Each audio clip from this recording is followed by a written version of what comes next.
오늘 다룰 이야기는 바로 AMD입니다. 지금 인공지능, 이 AI 산업의 판도를 뒤흔들고 있는 기업이죠. AMD가 어떻게 3,500억 달러라는 어마어마한 AI 전쟁 그 한복판에 서게 됐는지 이 거대한 미스터리를 한번 파헤쳐 보겠습니다. 자, 그래서 질문은 바로 이거예요. AMD의 이 폭발적인 성장, 과연 AI 시대를 이끌 새로운 거인의 탄생을 알리는 신호탄일까요? 아니면 반짝했다가 언제든 사라질 수 있는 그런 화려한 신기류에 불과할까요? 이 모든 이야기의 시작점은 바로 이 사건이었습니다. 2025년 10월 6일이었죠. AMD가 오픈AI랑 손을 잡고 차세대 AI 인프라를 구축하겠다. 이런 엄청난 규모의 파트너십을 발표하면서 시장이 그야말로 발칵 뒤집혔습니다. 자, 보세요. 1,000억 달러. 정말 상상도 안 되는 돈이죠. 근데 이게 이 계약 하나만으로 AMD가 앞으로 4년 안에 벌어들일 거라고 기대되는 금액입니다. 이 숫자 하나가 AMD의 미래에 대한 시장의 기대감을 어떻게 폭발시켰는지 충분히 짐작이 가시죠? 자, 그럼 먼저 AMD의 성공을 점치는 쪽, 그러니까 긍정적인 이야기부터 한번 들어보죠. 도대체 왜 시장은 AMD를 두고 AI 골드러시의 새로운 주인공이다 이렇게 보는 걸까요? 사실 AMD는 오랫동안 도전자의 입장이었어요. 그러다가 2017년에 젠 아키텍처라는 걸로 CPU 시장에 아주 화려하게 복귀했죠. 그리고 마침내 2025년 오픈AI와의 계약을 딱 터뜨리면서 AI 시장의 핵심 경쟁자로 급부상하게 된 겁니다. AMD가 이렇게 자신만만한 데는 다 이유가 있습니다. 바로 이 강력한 하드웨어 때문인데요. 왼쪽에 보이는 MI300X는 메모리가 어마어마해서 대규모 AI 모델도 거뜬히 돌리고요. 오른쪽의 MI300A는 세계 최초로 CPU와 GPU를 하나로 합쳐버렸어요. 데이터 처리 속도가 혁신적으로 빨라진 거죠. 이게 바로 AMD AI 전략의 심장이라고 할 수 있습니다. 근데 여러분, 하드웨어만 좋다고 전쟁에서 이길 수 있는 건 아니잖아요. AMD의 진짜 비장의 무기는 바로 이 ROCm이라는 오픈소스 소프트웨어에 있습니다. 이게 왜 중요하냐면 엔비디아의 쿠다라는 생태계가 있거든요. 근데 이건 좀 폐쇄적이에요.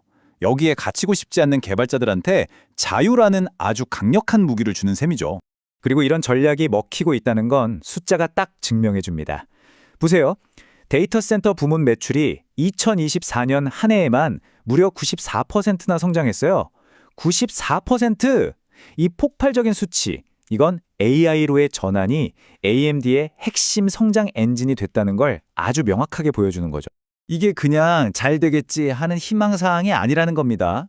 이미 마이크로소프트 애저, 메타, 오라클 같은 이름만 들어도 아는 클라우드 업계 거인들이 AMD 기술을 쓰고 있어요. 그만큼 이 잠재력에 돈을 걸고 있다는 뜻이죠. 자, 그런데요. 이렇게 장밋빛 전망만 있는 건 아닙니다. 그 이면에는 아주 어두운 그림자가 드리워져 있거든요.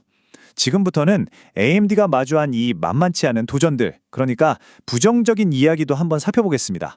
가장 큰 위협, 역시나 엔비디아입니다.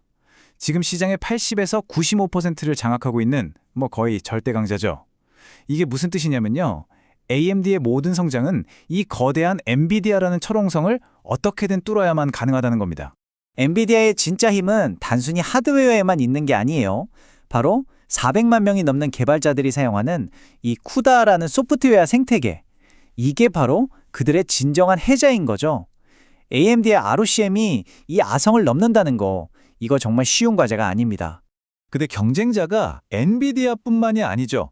왕년의 강자, 인텔도 가우디라는 가속기로 시장 복귀를 노리고 있습니다. 특히 인텔이 뭘 무기로 내세우냐면 가격이에요. 엔비디아 제품보다 훨씬 저렴한 가격으로 치고 들어오면서 가격 경쟁에 불을 붙일 가능성이 아주 높습니다. 여기에 더해서 AMD가 아무리 잘해도 어쩔 수 없는 산업 전체를 위협하는 위험들도 있습니다.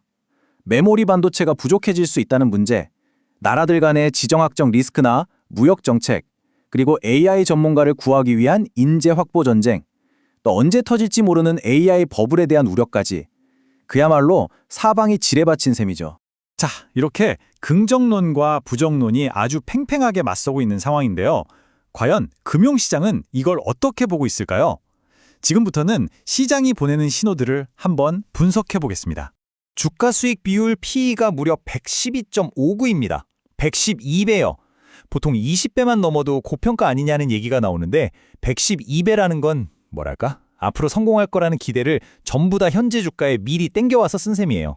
그만큼 기대에 조금이라도 못 미치면 추락할 위험도 어마어마하게 크다는 뜻이죠. 기술적 지표들을 보면 시장이 얼마나 혼란스러워하는지가 그대로 드러납니다. 어떤 지표는 단기적으로 팔아라, 또 어떤 지표는 장기적으로는 사라 라는 신호를 동시에 보내고 있어요. 한마디로 시장조차도 지금 어디로 가야 할지 갈피를 못 잡고 있다는 명백한 증거입니다. 최근 거래량을 보면 약 795만 주 정도인데 이게 3개월 평균에 비하면 현저히 낮은 수준이거든요. 이건 뭘 의미할까요? 투자자들이 섣불리 움직이지 않고 있다는 거예요. 좀 더 지켜보자. 이러면서 강력한 확신을 찾고 있다는 신호로 볼 수 있겠죠. 자, 지금까지 AMD를 둘러싼 긍정론과 부정론의 핵심 근거들을 모두 살펴봤습니다. 이제 이 정보들을 종합해서 우리가 처음 던졌던 그 질문에 대한 답을 찾아볼 시간입니다. 앞으로 AMD의 운명을 가를 아주 중요한 분기점들이 몇 가지 있습니다. 첫째, 곧 있을 2025년 4분기 실적 발표. 둘째, 오픈 AI와의 프로젝트가 2020년 하반기에 어떻게 진행되는지. 그리고 마지막으로 소프트웨어 생태계, 즉 ROCM이 과연 쿠다를 상대로 얼마나 성장하는지. 이 세 가지를 눈여겨보시면 이 미스터리의 실마리를 찾으실 수 있을 겁니다. 하지만 이 모든 경쟁과 불확실성 속에서도 변하지 않는 사실이 딱 하나 있습니다. 바로 AI 시장 자체가 그야말로 폭발적으로 성장하고 있다는 점이죠. 2023년에 1,890억 달러 규모였던 시장이 10년 뒤인 2033년에는 4조 8천억 달러까지 커질 전망입니다. 이건 파이 자체가 어마어마하게 커지고 있기 때문에 AMD뿐만 아니라 경쟁사 모두에게 엄청난 기회가 열려 있다는 뜻이기도 합니다. 만약에 AMD에 대한 긍정론이 정말 현실이 된다면 그 보상은 상상을 초월할 겁니다. 일부 분석가들은 2030년까지 주당 순이익이 20달러에 달하고 주가는 400달러까지 치솟을 수도 있다. 이렇게 전망하고 있습니다. 결국 우리는 이 처음의 질문으로 다시 돌아오게 됩니다. AMD의 이 3,500억 달러짜리 거대한 베팅 과연 성공할까요? AI 시대의 핵심 설계자로 우뚝 서게 될까요? 아니면 이 치열한 경쟁과 시장의 혹독한 현실 앞에서 그 기세가 꺾이게 될까요? 그 답은 오직 시간과 끊임없는 혁신만이 말해줄 겁니다.